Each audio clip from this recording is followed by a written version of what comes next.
Les bioluminescences de la salle commune vacillèrent quand je pénétrais dans l'espace central de Nexus 7. L'atmosphère recyclée portait ce mélange familier d'effluves xénobiologiques, l'ozone métallique des Qetaris, les phéromones musqués des Vortax et cette odeur de terre humide qu'exhalaient perpétuellement les entités fongiques d'Umbral. Je m'arrêtai près du distributeur de nutriments adaptatifs, observant discrètement l'assemblée diplomatique. 3 rotations standards s'étaient écoulées depuis notre arrivée au point de rencontre. Et déjà, les tensions sous-jacentes commençaient à transparaître dans les micro-expressions que seule ma formation xénolinguistique me permettait de décoder. L'ambassadeur Cortex se tenait dans l'angle nord-est, ses écailles dorsales légèrement hérissées, signe d'inconfort chez les Vortax. Ses yeux sauriens scrutaient sans relâche les autres délégués, particulièrement le groupe des cristallines qui monopolisait la zone de résonance harmonique. Quelque chose dans son attitude me troublait. Les Vortax n'étaient pas réputés pour leur nervosité. Bien au contraire. Zéphira, la voix synthétisée de Chen-Set me fit sursauter. Mon collègue terrien s'approcha, son visage cybernétiquement augmenté, affichant ce sourire commercial que je détestais. Les préliminaires commencent dans 2 unités temporelles. Vous avez consulté les derniers rapports économiques sur le secteur Vortac? Les aspects commerciaux ne sont pas ma spécialité, Chen. Je maintins un ton neutre, bien que son approche mercantile m'irrita profondément. Je me concentre sur les protocoles de communication. D'ailleurs, avez-vous remarqué quelque chose d'inhabituel dans le comportement de nos hôtes? Ces augmentations oculaires pivotèrent imperceptiblement vers Cortex. Les Vortax sont toujours étranges. Mais leurs réserves minérales valent qu'on s'accommode de leurs excentricités. Cette réduction simpliste me confirma que Chen n'avait rien saisi des subtilités de la situation. Je m'éloignais sous prétexte d'examiner les interfaces de traduction, mais en réalité pour me rapprocher du groupe des cristallines. Luxara dominait ses congénères de sa stature prismatique. Les facettes de son corps émettaient des pulsations lumineuses en rythme syncopé, un langage que peu de non-cristallines maîtrisaient. Mais mes années d'études à Luna m'avaient enseigné les rudiments de leur communication photonique. Ce que je déchiffrais me glaça le sang. L'effacement sera complet. Aucune trace organique, les archives parlent d'elles-mêmes. Les fragments de sens s'assemblèrent progressivement dans mon esprit. Les cristallines ne parlaient pas de négociation, mais d'extermination, et le silence inquiétant des Vortax depuis leur arrivée prenait soudain une dimension terrifiante. Je sentis une présence dans mon dos. Spore Sage Mycelius s'était matérialisé près de moi, ses filaments mycéliens ondulant doucement. Les entités fongiques excellaient à se déplacer de manière imperceptible, redistribuant leur masse consciemment selon leurs besoins. Vous percevez également les dissonances diplomates humaines? Sa voix résonnait comme un murmure de forêt primordiale. La mémoire collective porte des cicatrices, des mondes entiers rayés du continuum biotique. Que voulez-vous dire? Chuchotai-je, bien que je redoutasse déjà sa réponse. Les spores voyagent loin, très loin. Elles portent l'écho des agonies planétaires. 3 systèmes Vortax ne répondent plus aux appels mycéliens depuis 2 cycles. Silence, vide, cristallisation. Mon sang se figea. Si les accusations implicites de Mycelius étaient exactes, nous n'assistions pas à une négociation diplomatique, mais à un processus d'intimidation précédant un génocide à grande échelle. Je regardais à nouveau Cortex. Son immobilité reptilienne dissimulait-elle le désespoir de l'unique survivant d'une catastrophe cosmique? Les Vortax étaient peut-être les derniers, témoins d'une purification stellaire orchestrée par les anciens eux-mêmes. La lumière pulsait différemment dans la salle commune. Je m'arrêtai au seuil, mes sens de xénolinguiste immédiatement en alerte. Quelque chose avait changé depuis ma dernière visite. Une altération subtile qui échappait peut-être aux autres diplomates, mais pas à moi. Les délégués se mouvaient selon leurs patterns habituels. Les aquatiques ondulaient près des fontaines d'hydrogène. Les gazeux tourbillonnaient dans leurs colonnes de confinement, et les représentants cristallins, non, ils étaient différents. Leur formation géométrique, d'ordinaire fluides et attaisantes, présentait des angles plus aigus, plus agressifs. Zéphira, la voix de Chen-Set, m'interpella depuis l'alcôve diplomatique terrienne. Nous devons parler, maintenant. Sa gestuelle trahissait une tension inhabituelle. Ses mains serraient le bord de son datacube portable avec une force qui blanchissait ses jointures. Je m'approchai, notant comment les conversations autour de nous semblaient se tarir à mon passage. Les rapports préliminaires sont arrivés des systèmes frontières, murmura-t-elle en activant un champ de confidentialité. Ce que Mycelius nous a révélé, c'est pire que nous le pensions. Les hologrammes s'activèrent, dévoilant des cartes stellaires marquées de zones grises, des secteurs entiers rayés des relevés actifs. Mon estomac se contracta en reconnaissant les coordonnées, tous des territoires Vortac ou leurs alliés directs. « Combien ?» demandai-je, redoutant la réponse. « 16 systèmes confirmés, peut-être plus. » Chen-Set manipula les données, révélant des images satellites dévastatrices. « Regardez ça !» Les planètes apparaissaient comme des sphères de cristal parfait, leur surface lisse reflétant les étoiles environnantes. Aucun signe de vie, aucune émission énergétique, aucune trace des civilisations qui y avaient prospéré pendant des millénaires. Seulement cette perfection minérale terrifiante. La cristallisation totale. Ma voix se brisa légèrement. Ils ont trouvé un moyen de transformer la matière organique en ressources exploitables. Compléta Chen-Set avec amertume. Les analyses spectrales montrent que ces cristaux contiennent des traces d'ADN, de chlorophylle, de sérotonine, tout ce qui constituait jadis des êtres vivants. Un mouvement captura mon attention périphérique. L'ambassadeur Cortex venait d'entrer dans la salle commune, ses écailles d'ordinaire brillantes paraissant ternes sous l'éclairage artificiel. Il se déplaçait avec une raideur inhabituelle, comme si chaque pas lui coûtait un effort considérable. Nos regards se croisèrent. Dans ses yeux reptiliens, je lus une résignation qui me glaça. Il savait, il avait toujours su ce qui attendait son peuple. « Il faut que je lui parle », dis-je en me levant. Chen-Set agrippa mon bras. « Zéphira, non, les ordres sont clairs. Aucun contact direct avant la session formelle. Si les cristallines nous soupçonnent d'avoir découvert leur plan, je me dégageai de son emprise. Chen-Set, nous parlons de génocide à l'échelle galactique. Les protocoles diplomatiques ne protégeront personne si nous laissons cela se produire. Elle détourna le regard, incapable de soutenir mon accusation muette. Je compris alors avec horreur, elle savait déjà. L'Alliance savait et avait choisi le silence. Les intérêts commerciaux, murmura-t-elle finalement. Les cristallines contrôlent 60% des routes hyperliales. Un conflit ouvert détruirait l'économie de 3 secteurs. Le Conseil a estimé que quelques espèces de moins valaient moins cher que des profits commerciaux. La rage montait en moi, pure et brûlante. Parfait, absolument parfait. Je me dirigeais vers Cortex, ignorant les protestations étouffées de Chen-Set. Autour de nous, les autres délégués continuaient leurs bavardages insipides, inconscients du drame qui se jouait sous leurs yeux. Je me dirigeais vers la zone de transit Epsilon, mes pas résonnant contre le métal froid de la station. Chen-Set marchait derrière moi, ses protestations devenant de plus en plus véhémentes. « Zéphira, vous ne comprenez pas les implications !» Je m'arrêtai brusquement, me retournant face à lui. Sa silhouette semblait rapetissée sous l'éclairage bleuté des couloirs, ses traits tirés, trahissant une fatigue qui dépassait la simple lassitude diplomatique. « Non, Chen-Set, c'est vous qui ne comprenez pas. » Ma voix portait une froideur que je ne me connaissais pas. Combien d'espèces ont déjà disparu pendant que nous débattions de quotas commerciaux? Il esquissa un geste d'apaisement, mais je percevais dans ses micro-expressions cette tension particulière des menteurs pris en défaut. Les rides autour de ses yeux se contractaient selon un pattern que j'avais appris à reconnaître chez des dizaines d'espèces différentes. Le Conseil a fait des calculs précis. Une guerre contre les cristallines coûterait des vies.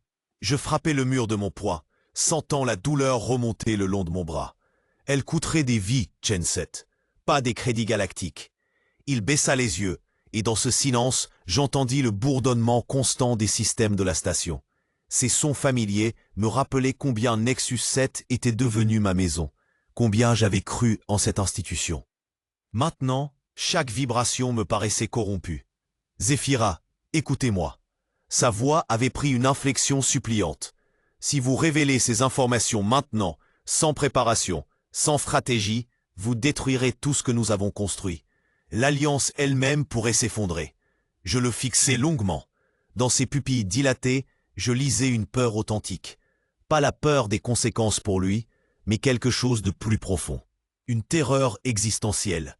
Peut-être que l'Alliance mérite de s'effondrer, Chen-Set. Ces mots sortirent de ma bouche avant même que je réalise que je les pensais. Mais une fois prononcés, ils résonnèrent en moi avec une vérité qui me glaça. Chen-set recula d'un pas, comme si je l'avais frappé physiquement. « Vous ne pensez pas ce que vous dites. Vous êtes en colère, je comprends. Mais je pense exactement ce que je dis. » Ma main se posa sur le panneau d'accès de la zone Epsilon. « Et je vais parler à Cortex, avec ou sans votre permission. » Le panneau s'illumina, analysant mes données biométriques. Chen-set posa sa main sur mon épaule, un geste désespéré. « Si vous faites ça, Zephyra, vous ne pourrez plus jamais revenir en arrière. Votre carrière, votre réputation, tout sera détruit. » Je me tournai vers lui une dernière fois, et dans son regard, je vis qu'il savait déjà qu'il avait perdu. « Ma carrière ?» Un rire amer m'échappa. « Chen-set, regardez autour de vous. Regardez ce que nous sommes devenus. Des ambassadeurs de l'indifférence, des négociateurs de l'inaction. » Le panneau émit un bip d'acceptation. La porte coulissa silencieusement, révélant les couloirs sombres de la zone Epsilon. L'air y était plus dense, chargé des phéromones spécifiques aux délégations reptiliennes. Zephyra. L'appel de Chen-set résonna derrière moi alors que je franchissais le seuil. Vous ne savez pas dans quoi vous vous engagez. Mais je savais. Pour la première fois depuis des mois, je savais exactement ce que je faisais. La zone Epsilon baignait dans une pénombre rouge sang, adaptée à la vision des Vortax. Leur quartier dégageait une odeur de terre chaude et d'épices anciennes, mélange qui me rappelait étrangement les déserts de Mars où j'avais grandi. Quelque part dans ces couloirs silencieux, Cortex attendait, et avec lui, les réponses que je cherchais depuis si longtemps. Les corridors de la zone Epsilon baignaient dans une luminescence bleutée qui me rappelait les couloirs de quarantaine de mon enfance sur Luna. Mes pas résonnaient différemment ici, plus sourds, comme si l'air lui-même portait le poids des secrets. Les panneaux d'accès défilaient devant moi. Laboratoire Xéno-7, archives temporaires, section biologique et enfin, celui que je cherchais. Quartier diplomatique, délégation Vortac, accès restreint. Ma main tremblait légèrement en approchant du scanner biométrique. Derrière cette porte se trouvait Cortex, et avec lui, les réponses que l'institution avait tant voulu enterrer. Le système émit son habituel bip d'acceptation, et la lourde porte coulissa dans un sifflement pneumatique. L'atmosphère changea instantanément. Plus dense, imprégnée de cette odeur musquée, caractéristique des Vortax. Un mélange de sable chaud et d'épices anciennes. Les murs étaient tapissés de ce qui ressemblait à de la pierre sculptée, mais que je savais être des biomatériaux Vortax, vivants et sensibles. Cortex m'attendait. Il se tenait immobile au centre de la pièce, sa silhouette imposante, éclairée par la faible lueur des cristaux thermiques qui ornaient les murs. Ses écailles chatoyaient dans la pénombre, reflétant des nuances de bronze et d'or que je n'avais jamais remarquées pendant nos sessions diplomatiques officielles. Ses yeux, ses pupilles verticales si expressives, une fois qu'on apprenait à les lire, me fixaient avec une intensité qui me glaça le sang. « Zephyra qui écoute les silences », dit-il dans son dialecte guttural, utilisant le nom honorifique qu'il m'avait attribué lors de notre première rencontre. « Tu es venu. » Sa voix portait une résonance différente ici, dans son environnement naturel, plus profonde, chargée d'harmoniques que les traducteurs universels ne parvenaient jamais à restituer fidèlement. Je sentis ma formation de xénolinguiste reprendre le dessus, analysant automatiquement les subtilités de sa communication non verbale. « Ambassadeur Cortex », commençai-je en m'inclinant selon le protocole traditionnel Vortac. « J'ai besoin de connaître la vérité. » Un long silence s'installa. Dans la culture Vortac, les silences avaient autant d'importance que les paroles. Celui-ci était lourd de tristesse et de résignation. Ses membranes nictitantes clignèrent 3 fois, un signe de profond respect mêlé de douleur. « La vérité » répéta-t-il lentement, chaque syllabe pesée avec soin. « La vérité que ton institution appelle donnée non pertinente pour la stabilité galactique ?» L'amertume dans sa voix était palpable. Je m'approchai, remarquant que ses écailles dorsales s'étaient légèrement assombries, un signe de détresse émotionnelle chez son espèce. « Les Melkorians, murmurai-je. Que leur est-il vraiment arrivé ?» Cortex ferma les yeux. Quand il les rouvrit, je vis quelque chose que je n'avais jamais observé chez un Vortac, des larmes. Des gouttelettes cristallines qui perlaient au coin de ses yeux reptiliens. Ils ont été effacés, dit-il en utilisant le terme Vortac, Keshtalar, qui signifiait littéralement rendu inexistant, pas seulement tué, effacé de l'existence même, leur monde vitrifié, leurs archives détruites, leurs langues oubliées, comme s'ils n'avaient jamais existé. Je sentis mes jambes faiblir. Par qui? Tu le sais déjà. Zéphira qui écoute. Ta formation te l'a montré dans les silences de la salle commune, dans les gestes non dits de Cristal Première Luxara, dans l'évitement systématique du sujet par ton propre Shenset. Il avait raison. Tous les indices étaient là, éparpillés dans mes observations quotidiennes. Les micro-expressions de culpabilité chez les délégués cristallins, leurs réactions instinctives quand on évoquait les archives perdues, la façon dont ils détournaient le regard lorsque nous abordions la question des progéniteurs. La nouvelle me frappa comme une onde électrique. Je me dressais dans la salle commune, mes jambes tremblant sous le poids de la révélation. Les larmes cristallines de Cortex scintillaient encore dans ma mémoire, témoin silencieux d'une vérité que j'aurais préféré ne jamais couvrir. L'effacement total des Melkorianes, un génocide si parfait qu'il ne subsistait même plus de traces de leur existence dans les archives officielles. Je balayais du regard l'espace autour de moi. La salle commune bourdonnait de son activité habituelle. Délégués de diverses espèces, échangeant des plaisanteries diplomatiques, serveurs automates glissant silencieusement entre les groupes avec leurs plateaux d'hydrocarbures aromates ou de solutions nutritives spécialisées. Tout paraissait normal, trop normal. Mes sens d'analyste xénolinguiste s'aiguisèrent instantanément. J'observais les micro-expressions, les postures, les patterns de communication non verbale qui avaient toujours été ma spécialité. Et soudain, je les vis. Les signes, partout. L'ambassadeur Shenset se tenait près du dispensateur de caféine synthétique, en conversation apparemment détendue avec le représentant altérien. Mais ses épaules étaient contractées selon un angle de 43 degrés, l'exacte posture terrienne de culpabilité dissimulée. Ses mains traçaient de petits cercles nerveux, un tic que j'avais appris à identifier comme révélateur d'anxiété réprimée. Plus loin, Cristal Première Luxara émettait des harmoniques cristallines qui résonnaient dans les fréquences sublimales. Pour un observateur non initié, cela ressemblait à de la simple conversation sociale. Mais mes implants auditifs spécialisés décodaient autre chose, des patterns de domination territoriale, des assertions de supériorité génétique, le langage caché du prédateur satisfait. Comment avais-je pu être si aveugle? Les indices étaient là depuis le début de cette mission. Les silences prolongés pendant les séances plénières, les regards fuyants lors des mentions des systèmes de bordure. Les excuses répétées pour les retards dans les communications.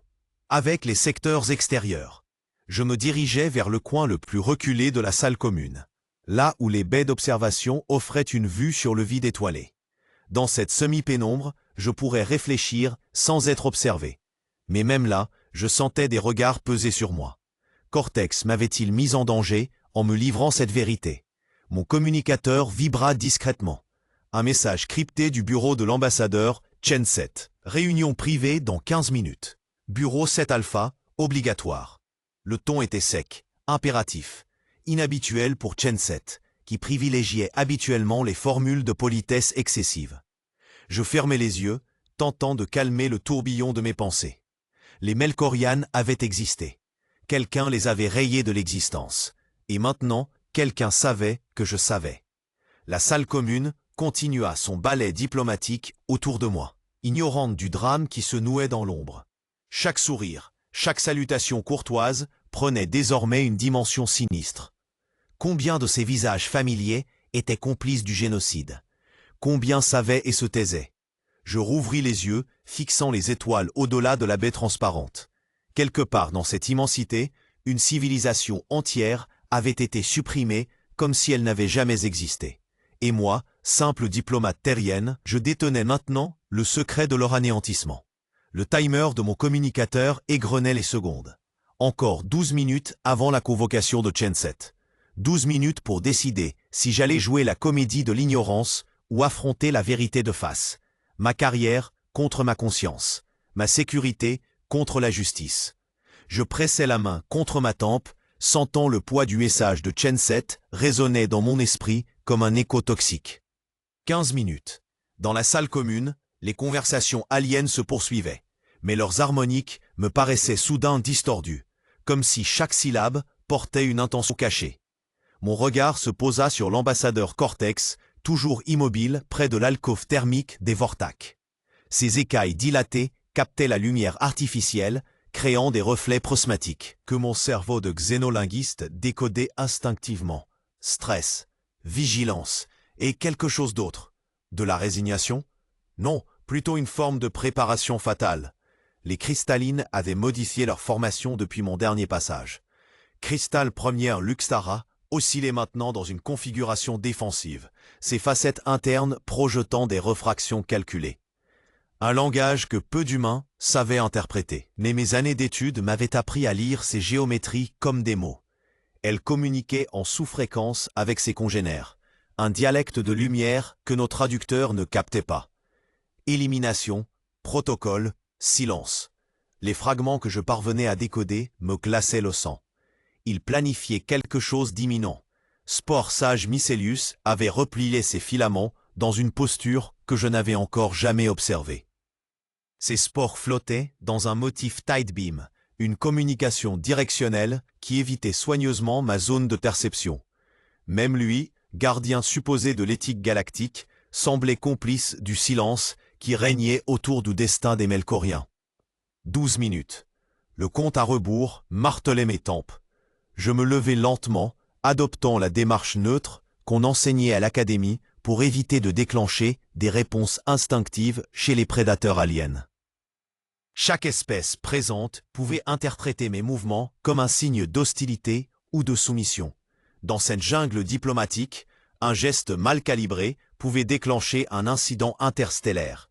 Mes pas me menèrent vers la section des rafraîchissements où les distributeurs proposaient des nutriments adaptés à 57 métabolismes différents. En apparence, je cherchais une boisson. En réalité, cette position me donnait un angle de vue optimal sur l'ensemble de la salle commune. L'ambassadeur Chen-7 n'était visible nulle part. Cela en soi constituait un message. Il préparait notre confrontation dans l'intimité de ces quartiers, loin des censeurs publics et des témoins potentiels. Cette discrétion mène confirmait la gravité de ce que j'avais découvert. Les Vortac avaient raison de garder le silence. Leur sagesse ancestrale leur avait sans doute enseigné que certaines vérités, une fois révélées, ne pouvaient plus être contenues. Le génocide des Melkoriens n'était qu'un symptôme d'une corruption plus profonde qui rongeait l'Alliance galactique. 10 minutes. Mon comlink vibra une nouvelle fois. Un autre message, cette fois crypté avec les codes d'urgence de l'Académie diplomatique. Mon sang se figea en reconnaissant l'identité de l'expéditeur, commandant Thessarien. Mon ancien mentor, celui qui m'avait formé à déceler les mensonges dans les langages non-verbaux. Zéphira. Évacuation immédiate recommandée. Situation compromise. Protéger les archives melkoriennes à tout prix. Confiance en personne d'autre. Fin. Mes mains tremblèrent imperceptiblement.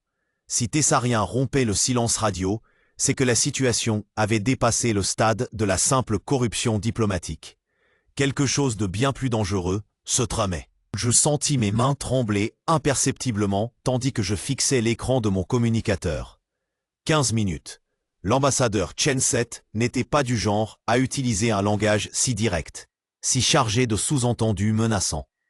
Son message résonnait encore dans mon esprit comme un ultimatum à peine voilé.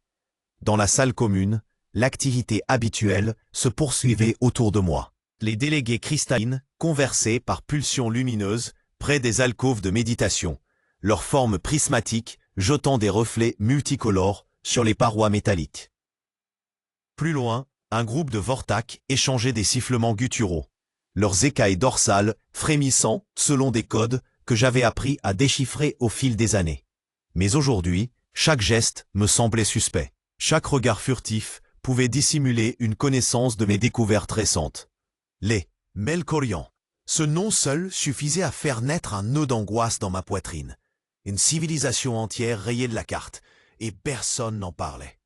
Personne n'en avait le droit d'en parler. Je me levai discrètement de mon siège isolé, tentant de paraître aussi naturel que possible. Mes pas me menèrent vers l'une des baies d'observation donnant sur le vide stellaire. Les étoiles scintillaient dans leur danse éternelle. indifférente aux machinations politiques qui se tramaient dans cette station. Combien de monde cachait-il des secrets similaires? Combien de races avaient disparu dans le silence assourdissant de la diplomatie galactique? Zéphira, une voix sifflante me fit sursauter. Je me retournai pour découvrir l'ambassadeur Cortex, sa silhouette reptilienne se découpant contre les lumières tamisées de la salle commune. Ses yeux dorés me scrutaient avec une intensité dérangeante. « Ambassadeur », répondis-je en inclinant légèrement la tête selon le protocole Vortak. « Je ne vous avais pas entendu approcher. » Ses écailles cervicales frémirent, un signe d'amusement chez son espèce. « Vos pensées vous absorbent. Elles créent des perturbations dans votre champ bioélectrique. » Cette observation me glaça. Les Vortak possédaient des sens que nous, humains, ne comprenions qu'imparfaitement. Si Cortex pouvait percevoir mon trouble intérieur, d'autres le pouvaient peut-être aussi. Une négociation complexe demande réflexion. Tentai-je d'éluder. Le Vortak émit un grondement sourd qui pouvait passer pour un acquiescement. Mais ses yeux ne quittaient pas les miens. Les secrets, Zéphira qui traduit les silences, ont tendance à empoisonner ceux qui les portent.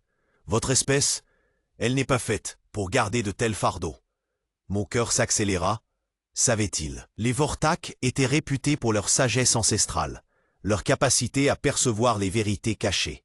Dans leur culture, le mensonge était considéré comme une forme de pollution spirituelle. Certains fardeaux doivent pourtant être portés, murmurai-je, espérant qu'il comprendrait l'allusion. Cortex inclina sa tête massive. Ses écailles dorsales se redressèrent légèrement, un signe de respect mêlé d'inquiétude. Les anciens de mon peuple parlent parfois de races qui ont choisi le silence éternel plutôt que de révéler certaines vérités. Ils disent que la galaxie porte encore leurs cicatrices. Les Melkorians. Ils faisaient forcément référence aux Melkorians. Mais comment le savaient-ils? Et surtout, était-il un allié potentiel ou un autre gardien du secret? Le temps presse, dis-je finalement, jetant un coup d'œil à mon chronographe. 10 minutes avant ma convocation par Chenset. En effet, Cortex recula d'un pas, ses griffes cliquettant sur le sol métallique. Rappelez-vous, Zéphira qui traduit les silences. Parfois la vérité la plus dangereuse n'est pas celle que l'on cache, mais celle que l'on refuse de voir. Les lumières de la salle commune vacillèrent une seconde, comme si le vaisseau lui-même réagissait à ces paroles.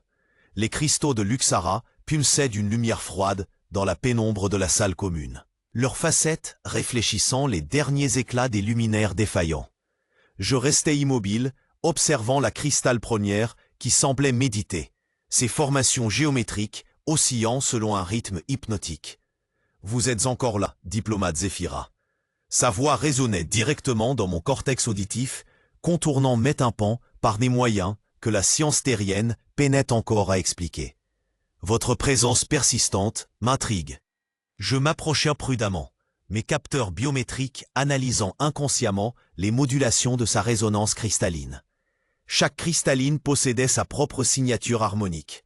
Mais Luxara dégageait quelque chose de plus troublant. Une dissonance sous-jacente qui trahissait une corruption profonde. J'ai des questions, cristal première, concernant les Melkorians. Un silence s'étira, lourd de menaces non formulées. Les formations cristallines de Luxara s'assombrirent progressivement, passant du blanc nacré à un rouge sang inquiétant. Les Melkorians ont choisi leur destinée, xénolinguiste, comme tant d'autres espèces, inadaptées aux nouvelles réalités galactiques. Chaque mot portait un sous-entendu glacial.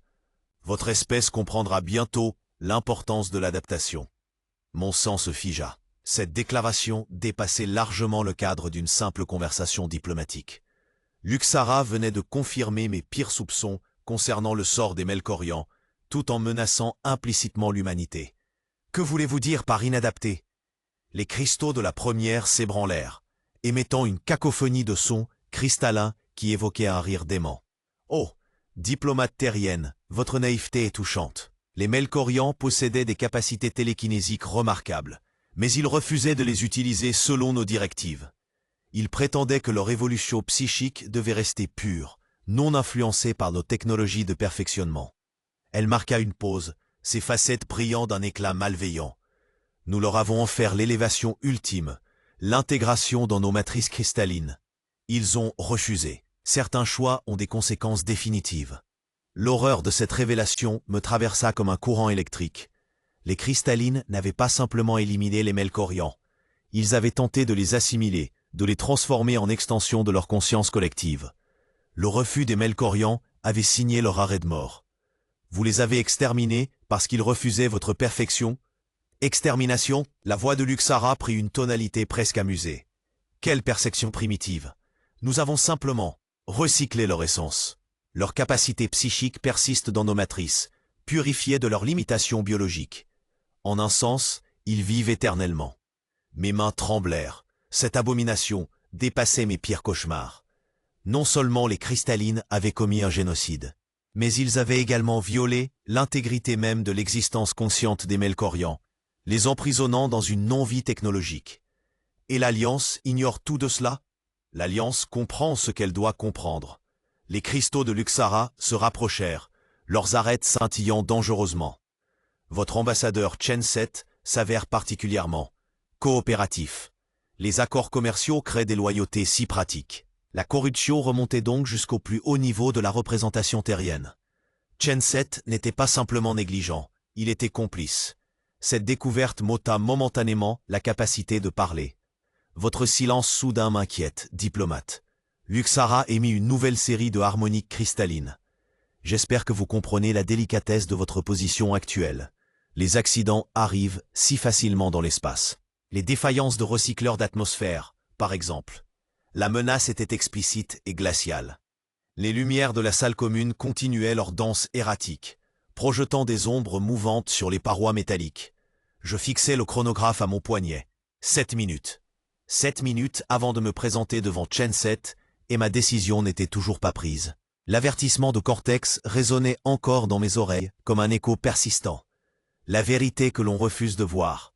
Je me dirigeai vers l'alcôve d'observation, là où les baies transparentes offraient une vue plongeante sur les anneaux stellaires qui entouraient Nexus 7. Mais ce n'était pas le spectacle cosmique qui m'intéressait.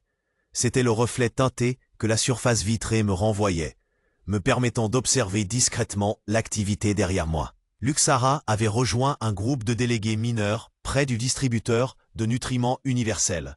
Sa forme cristalline captait et réfractait la lumière vacillante, créant un kaléidoscope hypnotique qui semblait attirer l'attention des autres espèces présentes. Mais je remarquai autre chose. Chaque fois qu'un représentant s'approchait d'elle, il repartait avec une expression différente, plus docile, plus malléable. Manipulation psychique par résonance cristalline, murmurai-je entre mes dents. Un frémissement parcourut l'air recyclé de la station. Derrière moi, je perçus le déplacement caractéristique de Sporsage Mycelius. Ces filaments libéraient des phéromones que mon implant neural traduisait automatiquement, inquiétude, urgence, mise en garde. Je pivotais lentement, feignant d'admirer les constellations lointaines. Mycelius s'était positionné près d'un terminal d'accès public, ses appendices fongites effleurant la surface d'activation. Mais il ne l'utilisait pas. Il attendait. Nos regards se croisèrent dans le reflet de l'écran éteint. La communication s'établit par spore olfactive, si ténue que seuls mes capteurs biologiques pouvaient la détecter. Archive, niveau inférieur, maintenance nocturne. Un message, une invitation ou un piège. Mon chronographe émit un bip discret. 5 minutes. Luxara avait terminé sa ronde de socialisation. Elle glissait maintenant vers la sortie principale, ses facettes scintillant d'une satisfaction presque palpable. Les délégués qu'elle avait approchés restaient figés, comme en transe, leur processus cognitif visiblement altéré. Combien de décisions diplomatiques y étaient influencées de cette manière, me demandai-je, sentant la nausée monter. Un mouvement dans ma vision périphérique attira mon attention. Chen Set venait d'apparaître à l'entrée de la salle commune, balayant l'espace du regard. Quand ses yeux se posèrent sur moi, je lus dans son expression une impatience mal dissimulée. Il tapota sa montre d'un geste théâtral avant de repartir vers les ascenseurs. Le message était clair, ne me fais pas attendre davantage. Mais alors que je m'apprêtais à quitter l'alcôve, une vibration sourde traversa la structure de la station. Les lumières cessèrent enfin leur danse chaotique pour se stabiliser dans une teinte rouge-orangée qui n'était pas habituelle. Un signal d'alerte de bas niveau. Autour de moi, les conversations se turent progressivement. Même les délégués sous influence cristalline semblaient sortir momentanément de leur torpeur. Dans le silence qui s'installait, je perçus un autre saut, le ronronnement caractéristique des systèmes de sécurité qui s'activaient. Mon implant neural capta alors une transmission subliminale encodée dans les fréquences de maintenance de la station. Un message fragmenté, répété en boucle, « Melkor, données effacées, protocole silence, urgent ». Mon sang se glaça. Quelqu'un était en train d'accéder aux archives concernant les Melkoriens, et quelqu'un d'autre tentait de les effacer. La partie venait de commencer pour de bon.